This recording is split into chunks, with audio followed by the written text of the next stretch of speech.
This week on Just Business, what do we do when it seems like our business is creating more problems than it's solving? Then, 15 years in, who are the winners and losers of the gig economy? And if you make it to the end of the podcast, Henry and I are going to discuss the easiest ways to differentiate your business. Henry, does it ever feel to you like some startups are creating more problems than they're solving? Oh, man, all the time. It feels like a lot Why of do we bridges get do burned, this? and then yeah, it's painful. I don't like it, and I don't think it has to be that way, and I don't think it always hmm is, but, yeah, it's sorry to see. Yeah, I have been writing about this for the book. The thing that I talk about is like there are the problem with solutions is the general chapter title. And the concept is from my engineering background, I know that most of the time when we are talking about creating solutions, what we're really doing is creating trade-offs.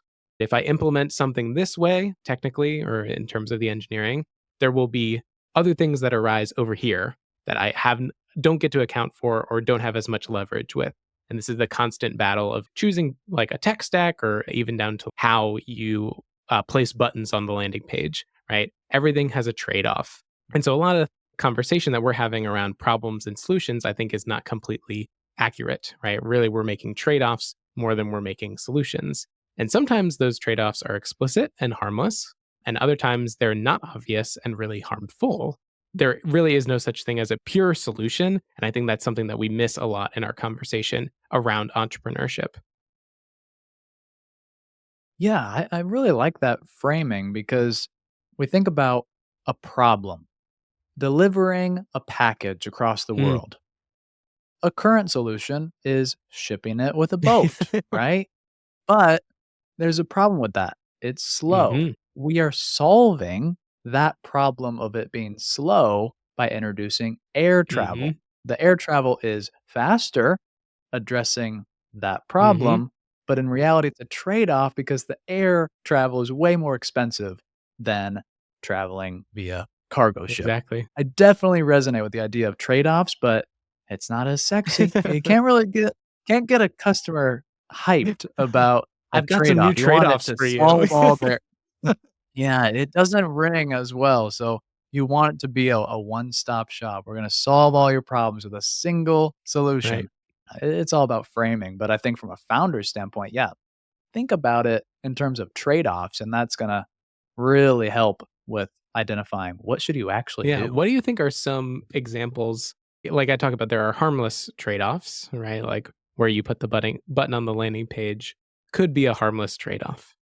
But in other ways, like with companies that achieve a larger scale, founders that have ideas that have enough legs to become these either big unicorns or juggernauts or have a lot of power and influence, like where do you think there are some of these more harmful trade offs that maybe are unforeseen or foreseen? You're putting me on the spot here, Drew. 'Cause I know I by our think notes that you have a rant. Yeah, I think there's a lot of examples that come to mind, but I know that there's one culprit which really gets my goat and gets me really upset, and it's the whole, like, scooter startup fiasco, Mm, and the company called Bird, I think, really encapsulates a lot of that mhm. problem with negative trade-offs where it feels like they're making way more problems than any problem they were trying to solve, trade-offs ignored. Are the Are you familiar problem with this Oh, company? yeah. We've Charlottesville was a big lime area, but there was the time when they were Okay. both rivals, and now neither of them exist, but at least here. But tell me, what was the original problem you feel these scooter companies were trying to solve? I think they made it up, man. I truly do not think there was a problem. The claimed problem was we're going to solve urban transportation, so decrease cars on the road Mhm. with a cheap and eco-friendly solution. So we're gonna chuck a bunch of rentable scooters onto city streets and it's gonna change the world was the Right? proposal. But even that, I'm trying to frame it in the best possible light. It seems insane. It just doesn't make any sense. In my mind, it's if scooters, which are the transportation Mhm. technology. If that's the solution that the whole market wants, all right, these companies, Lime or Bird, their then solution is just making it more accessible. Mhm. Was that a problem? Were people saying, I want to take a scooter to work, but just can't afford it? Like, I have to drive a car. Right. Was that like, I don't think anybody like said that. So maybe we weren't talking to enough users. I'm not sure. It doesn't seem like there was an actual problem to Right. solve. And the thing that I think about that if I was to create Bird or Lime's pitch deck is the like, what's the problem? Oh, it's the last mile, right? They came up in the same era as like Boosted Board, like all these companies that are like, we're solving the last mile problem in the United States because the United States is such a bastion of transit. We only have to worry about the last mile. But I digress. Yeah, that's the Yeah. big problem to Yeah, solve. exactly. So they Or say, joke. okay, we've got this last mile issue. And so we're going to give commuters access who are taking metros and all this stuff, access to these fleet of electric scooters, which are easier to ride than a bike and powered so that you don't get sweaty or all that stuff. We're going to give these to the consumers to let them ride home from work. The To your point, some could say, what was the market of people buying these scooters, which are pretty like able to be flattened, you're able to commute with them onto the train. Like, what percentage of people are currently riding scooters home or bicycles or whatever? Yeah. Oh, not a lot. Cool. So we won't sell them. We won't sell the scooters. We'll sell access to the scooters that people can just, pick up, leave at home, like all that stuff. It'll be cheaper for the consumer. We'll have this fleet, this network, like all that stuff, and talk about pushing problems around. But then there's like the problem of who's going to charge them all stuff. But let's not worry about that. Keep going, Henry. Tell us more about Bird. It's just crazy because you lose me at this part of they're gonna ride the scooter and then what? Right. This is thinking through not the next problem, right? Like when we're talking about the trade offs issue, right? Like we think of the one problem, the last mile problem. We think of a solution. Okay, that this will solve the thing. And then it's they just stopped and they didn't start Yeah, thinking about all the other problems that would be created with this system after delivering a bunch of scooters to a place. But I digress. Keep going. yeah. I just feel like the first problem doesn't even exist. Like, you talk about last mile, Well, sure, let's say but it has to people exist just based on the fact that they did alright, eventually, become alright, a big company. yeah, moving on. So, we get people really excited about this, and we're obviously saying access to scooters and the cost of purchasing a scooter, charging a scooter is just too Too high high. for the urban Mm. civilian. So we're gonna make it more accessible with a tech startup. Great. Not great. It's I don't like it. I never liked We're it. This came advertising out when I access was to still in scooters. school, and they're so proud of it. This came about when I was still in school as a We minor, and I hated it then and I hated it now. I just felt like it is so irresponsible to throw trash on city streets and claim you're doing it for a good cause. It just seems outrageous to me, and then they didn't come with helmets, and so I was well, just let's like, play this out too of the next problem, the next trade-off, right? So the next trade-off after, okay, no, we're not going to sell them people scooters because no one really wants that. We're going to give them access to rent the scooters. Okay, great. The next yeah, problem becomes how do we get the scooters to people? One solution could be to do something like what a bike sharing program in the city does, which is we have stations, right? And those stations allow people to pick up and drop off like these scooters. Okay. Another problem is that then we'd have to get access to land in order to install this like fleet of scooters, which costs a lot of money that we don't want to pay. It becomes an infrastructure issue for us because the whole thing is that it's going to be convenient to take you all the way home. And if we only have the money, time, energy to put up 3 bird stations across an entire city, like it becomes completely useless. So, yeah, the next proposed solution, as we all know happened, is no stations. We're not working with city governments at all. We're not going to have to require any sort of infrastructure, right? You just get to pick up the scooter from someplace, which will tell you by GPS. which makes the cost of the scooter more expensive. And then you can just throw it outside of your apartment building when you get there, and then someone else can come pick it up. Bizarre.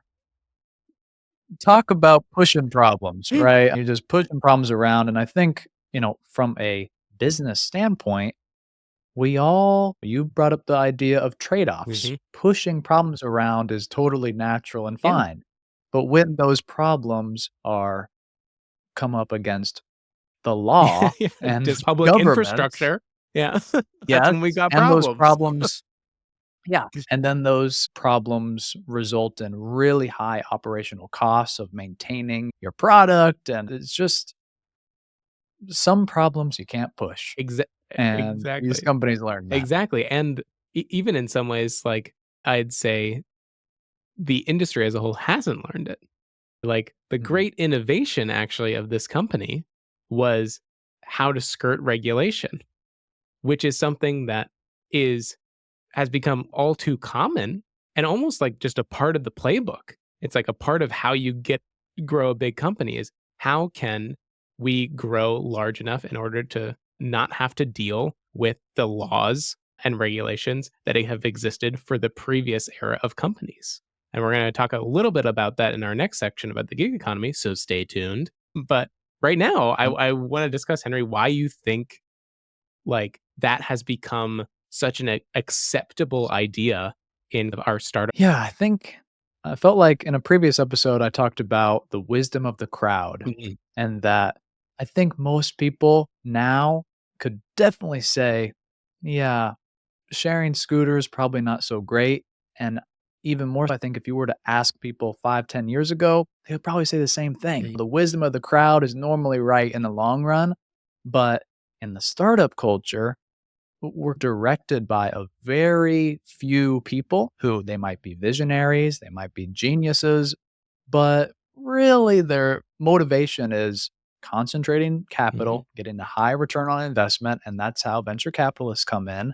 And if venture capitalists are making these decisions to, create markets and really solve problems, if there's a disconnect between what VCs believe and what they're confident in betting on and what actual consumers and the marketplace want, you're going to have failures like this example. And so I think if you want to solve it, you have to talk to your users, talk to the people, see, is this an actual problem and what trade offs are we, running up against to prevent these kind of horrible disasters of And startups? specifically, I'd say talking to the unheard stakeholders, right? I don't remember ever anyone talking to me about whether or not it was okay for Bird and Lime to come through in the middle of the night and throw a bunch of scooters on the ground. I don't remember it. I don't think my city was informed of this. It's a and I remember our campus, our university, banned them because it was so disruptive to the walking infrastructure of, and it was like Yeah. causing traffic because like people would have to step into the road. Like it's just, it becomes a safety nightmare. And so it's just a lot of people just were not consulted at all. I want to color your point about the role of venture capitalists in this because I think it shows a systemic issue of venture capitalists getting to decide what a good idea is instead of the actual market. So when a VC decides because of 5 meetings with a hyped founder that we all have been, right? In a pitch meeting, And a pitch yeah, and a deck. pitch deck and a dream, like when Yep. they get hyped about something, they wield so much power to make that thing come to Yeah. life. Because the common way, once founders get money in order to grow your business, is to throw cash at both building out a product and selling that product for less than it costs in order to grow larger, right? Disruption is the undercutting of the competition in ways that people without as much capital do not have access to do because they're running real profitable businesses. You get to play the game of not having to do that. And so anything can seem popular enough if you give away $2 for $1 and pummel a bunch into Facebook and Google ads in order to convince people that your thing is a good idea. And that both does a disservice to the public, right? And the marketplace over the long period of time, but also the founders, right? Like you as Yeah. somebody that is trying to grow a, responsible, good, profitable business, it prevents you from getting the worthy and important feedback that is fundamental to our economy of whether or not people see value for the actual cost it takes you to produce the thing. Yeah. Big problems. I feel like this is sometimes obscured by the idea of we're going to lead the market, or I've already said we're going to create a market. So the customers don't actually know what they want. Yeah. If we go back to the Henry Henry Ford, Ford, faster horse. Yeah. yeah, ask people what they want. They don't know what they want. We have to push Hmm. them to accept these innovations. And I feel like that way of thinking often just leads to failure and wasted money and potential harm. And, you know, at this point, just feels like in the scooter example, there was just ignorance in how this was actually going to be executed. And it's not just pushing problems and hoping for the best. It's you say they should have asked more people. I feel like so much of this could just be intuited. Like, you can't just throw, like, Trash on the ground. you can't do that. You can't do that. Like, it's just it has to be ignorance. I don't like putting people down. Hmm. I like founders. I like the spirit. I think there could be positive intentions at play, but it just seems like a real lack of foresight, and I also really like the framing of anything can look amazing if you give it away for free. Yeah, If you just pump money at it and make it too good to be true, it is. people are gonna get excited, and it is, and, like, I work in influencer marketing, and so I know that, you know, money can steer the conversation, it can dictate content, it can dictate how we influence others, and like you said, venture capital wields a lot of power in order to make something Hmm. popular, and if that thing is breaking regulations or harming the public health, we got a big problem here with how we're approaching entrepreneurship and new ventures. It's really scary when it gets into that area. Which is a great transition, Henry, to capital being pummeled into a company that really the main innovation is how to skirt regulation. Let's talk about the gig economy. Yes. Let's Let's do it. do it. So, Uber turned 15 this year. Good for Uber. And it ushered in this new era. It's the pinnacle of this new era of the economy that people have called the gig economy, which is this promise that people, because of these apps, will have more freedom and flexibility over when and how they work. They'll be able to move across these platforms to become entrepreneurs, right? This is the same era as Uber is Airbnb, Etsy, Fiverr, Upwork, all of these kind of gig economy platforms. But in reality, a lot of them seem to just have found a really good way of having employees that you don't have to pay benefits or minimum wage to.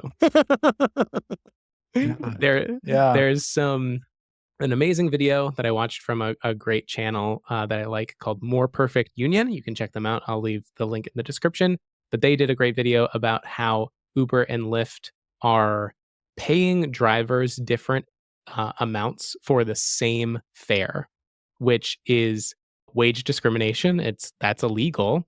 But for Uber, it is not illegal because the drivers are not actually employed by Uber. They are listed as independent contractors, essentially running their own businesses that they provide services to Uber, which is their car and driving. And Uber and Lyft can get away with this kind of practice and completely skirt the regulation that has tried to protect employees for hundreds of years, or at least 100 years. What do you think about this example as like a what is the great innovation of startups? Is it just skirting regulation? We talk about the gig economy, and my personal outlook on it is this was an inevitable direction that the internet Yep. created. Maybe because of human nature or whatever, but obviously the accessibility that the internet provides of being able to sell services, ride sharing, or design services on the internet Hmm.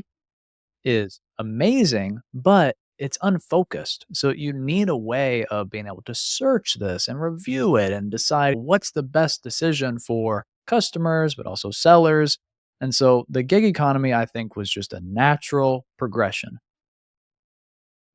But it's not truthful when you say we're decentralizing this industry, when really you're centralizing the power and the authority. And like you said, c- you're now able to consolidate labor in a way where they don't have rights because they're not actually Yeah. employees. And they definitely don't have the authority because they're small fish in a huge pond. And it's unfortunate to say, but if you aren't an employee and you're just an entrepreneur, you're actually a product. Mhm. When you're at a company like one of these, you're not actually running your own business because you don't control enough of the variables. You're just a service provider.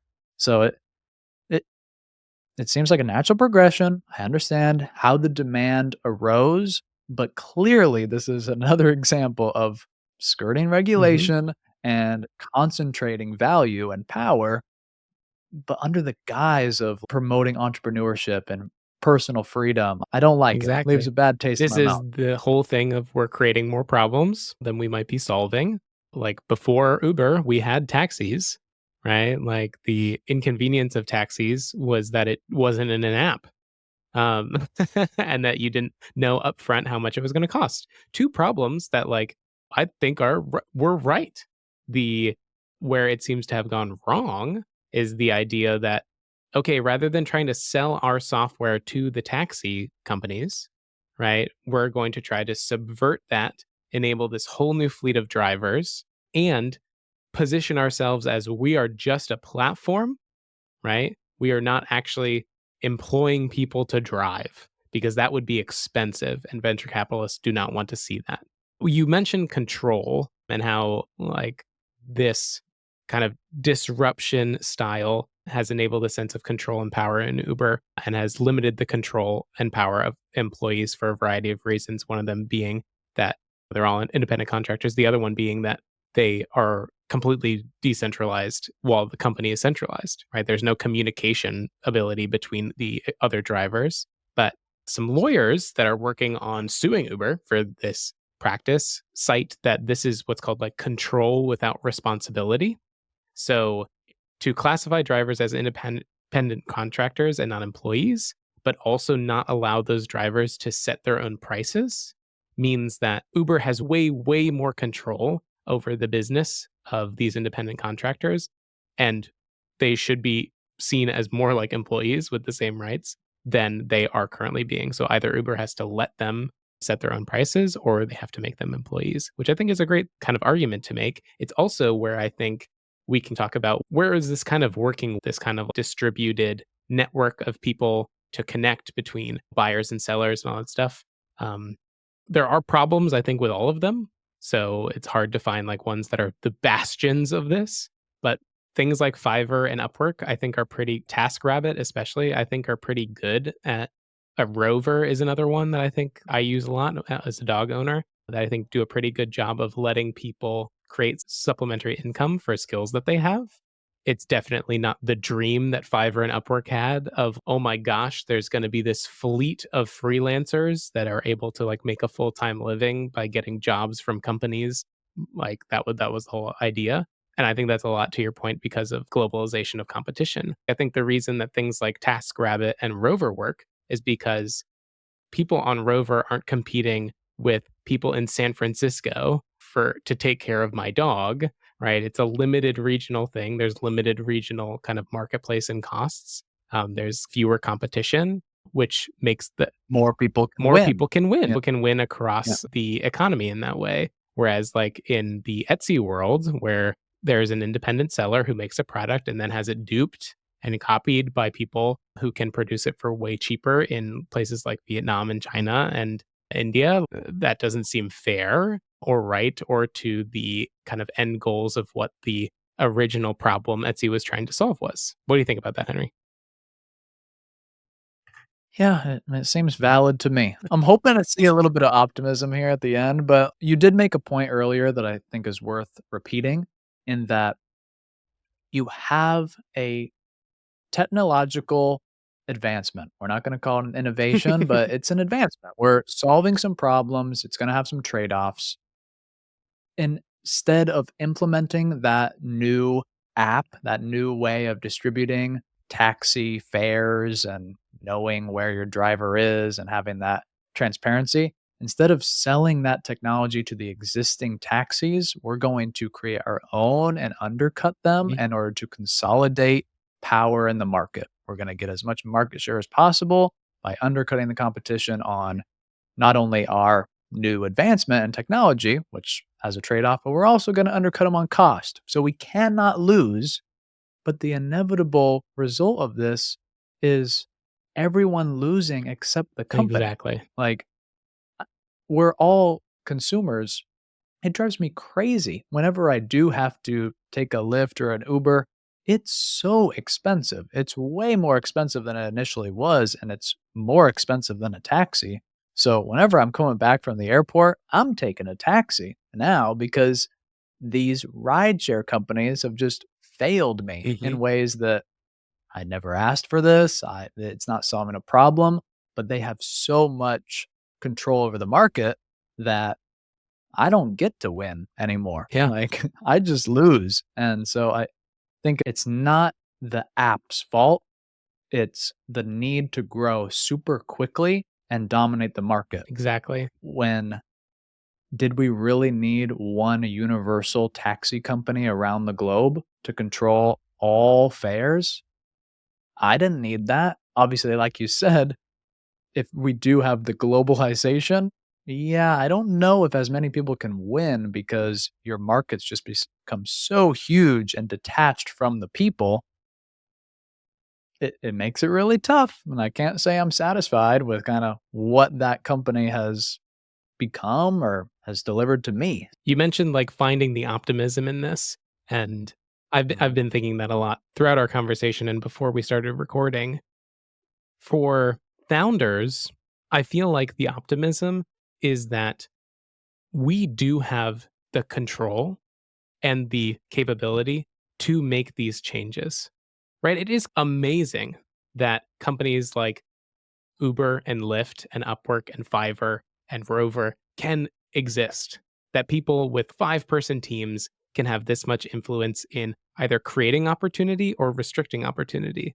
The thing we just have to decide and make sure we focus on is making sure that we are always striving to be a net positive in the world around us.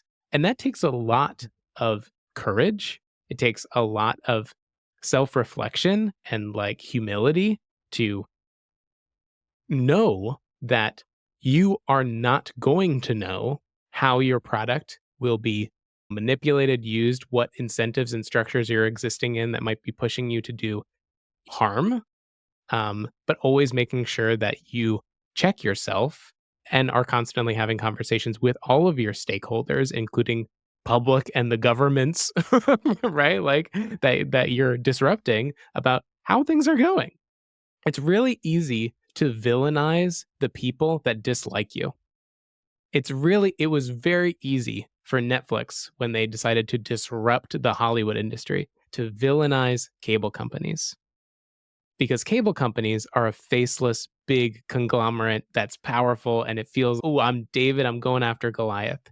It's harder to recognize that group that you're villainizing also includes hundreds of thousands of people whose livelihoods depend on the extreme profitability of the cable economy, right? And it's Sure. hard to make that leap and to think about how you actually need, in some ways, to protect that transition and those people instead of just disrupting and letting the things crumble upon them. Yeah. A lot of good things to think about. You mentioned like the humility that it needs in order to frame your company in a way that does good. Mm. And that's difficult. And I think takes a lot of maturity as well. I've Humility always been almost to know that entrepreneurial. by default, your company will probably do harm, right? That is a hard Yeah, that let's is a hard thing to recognize that because we're pushing problems around, because we don't know everything, we don't know how the chips are gonna play, it's probable that we will do some harm. And so how do we focus on internalizing that and minimizing that harm? Sorry, I cut you off. Continue. No, I like it. I think it's a little bit negative to focus on the problems and focus on the things that don't do good, but I think that's really important for leaders to Yeah. do, right? That's hard work. Not everybody's cut out to be a leader, or not everybody is cut out to be an entrepreneur. This is why, is because it's hard. Mhm. And you need to do these things if you want to do good. For me, like I was saying, I've always been entrepreneurial. I've always been following this path. But a few years ago, if you were to ask me, what are my goals and ambitions? I would have told you I want to sell a company for tens of millions of Mhm. dollars and then retire and do stuff for fun and be financially free. And I didn't just come up with that on my own. I felt very steeped in this culture of, if Steve Jobs and Mark Zuckerberg can achieve this, why not Yep. me? Like, why can't I be incredibly successful in this world of tech startups and entrepreneurship? And it was really powerful for me to shift my perspective and say, I don't necessarily need a $20 million mansion in order to be happy. Okay. My goals should be, how can I improve my relationships and my community? And definitely that includes running my own business. I Mhm. still see a ton of value in that. But if you have that idea of, I need a mega mansion, then it's really easy for you to excuse doing those bad Mhm. things, not pursuing a just business, because not only do you think you deserve it and it's possible, but you need it now, Mhm. which invites in venture capital, and you start to undercut markets and have a lot of negative externalities, and it's not sustainable. Yep. So I think it takes a lot of maturity. I don't necessarily need to label it as trying to reject greed as a vice, but for me, it was super enlightening to say, I don't need to pursue that as my main driver. There's more important things. And hey, if I become incredibly wealthy as a result of what I have the opportunity to pursue, great. Mhm. But if that's your main focus, you're probably gonna have some bad outcomes. Maybe not for you, probably for you, but definitely for other people. So, Yeah. good things to think about. I don't know if it was optimistic, No, but I think that is, and to color some more optimism, I think a lot of people might be listening to this and going, "Drew and Henry, that all sounds great to try to have this moral Mhm. stance and build an ethical business, blah blah blah blah blah, justice." But that seems harder. And I want to push Mm. back on that to say that I actually think it is easier over the long term to do what we're talking about, to go slower, to be measured, to focus on maybe what you're not seeing, to try over the long period of time to do good with your company. Because right now, Uber has been profitable for whatever 2 quarters. And they did that by scrounging their drivers and bleeding them dry for all of what they were able to accomplish. And now those drivers are coming together in order to enact lawsuits that may make it almost impossible for Uber to be profitable, which will kill their company. And so Yeah. you can look at this as, oh, but it's just easier to not focus on the problems that I might be creating with my business and to just stay in my lane and let the market do what the market does. But letting the market do what the market does might eventually clap back on you having your company go out of business. So I it's good to focus on these things, regardless of if you think you're striving to be a good person or do good with your business. It makes good business sense to do this. Yeah, I think that is really powerful, and we all idolize people that are able to do what they love, whether it's a singer or an Hmm. athlete or an entrepreneur or a creator. We love to be inspired by people that are pursuing doing what they love. A huge switch in my mind was, I want to run my business for the long term. Hmm. I love the mission that we're on. I love the people that I work with. I love the customers that I serve. I love the business. So why on earth would I ever want to get rid of it as soon as possible, sell it to the highest Mhm. bidder. That doesn't make sense. So, yeah, if you want to win and if you want to keep doing what you love, go sustainable, Mhm. go in for the long haul, treat your employees right, keep that Treat your retention high. employees like That's actually the, employees. yeah, that's the better thing to do. Don't just say everybody's independent contractors, and I don't know about that. Doesn't seem accurate. Well, in the closing of our podcast here, Henry, like as we're starting these businesses, as we're thinking about how to differentiate ourselves with being good, how do we think about differentiating ourselves in general when we're like in the early days? Yeah, I've worried about this a lot, to be Mm-hmm. honest. Like, I just think, especially in the world of software, everything can be replicated. It's really hard to come up with a moat that is Mm, based on product features or some sort of different approach that actually works. It seems like things that work in the market are replicated and are easily done so by larger mm-hmm. competitors. So it's something that I'm always like afraid of. And the closest thing that's given me solace in the last year or two is it all comes down to branding. If you market your product in a good way and get a really great customer base, even if a competitor does something extremely similar, you'll probably be able to survive because of that intangible, not necessarily like the physical differences in your product. I don't know. Sometimes that's enough for me, but I still think a lot about differentiation. Do you think it's worthwhile to focus on figuring out how am I going to be different? How am I going to beat the competition on hard facts? Yeah, totally. I will give you a specific example from the current project I'm working on, which is this like recommendation app. In my market research part, step 3/4 of having a new startup idea, which if you haven't listened to that episode, kick over to the previous one. But I found a current app in the App Store that basically is exactly what we were talking about. There are some slight differences in maybe like how the workflows work within the app, but the concept is very the same. And I think this is something that most founders run into when they have an idea. There's going to be somebody that's beaten you to the punch. If you're first, that often usually means that it's maybe not that good of an idea or there's something you don't know. So maybe you should look into it more. But so how do you deal then with this conversation around, oh, how am I going to differentiate myself from this competitor?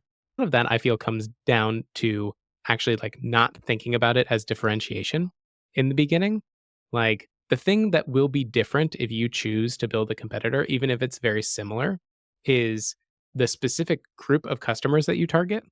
Because oftentimes with an idea, there are a group of customers that have not heard about the competitor. And that can be actually a really great way of you getting feedback on idea is talking with potential customers and then pointing them towards your competitor and saying, what do you like? What do you not like? That's a good way of discovering differentiation and ways that you might be able to position yourself in the marketplace.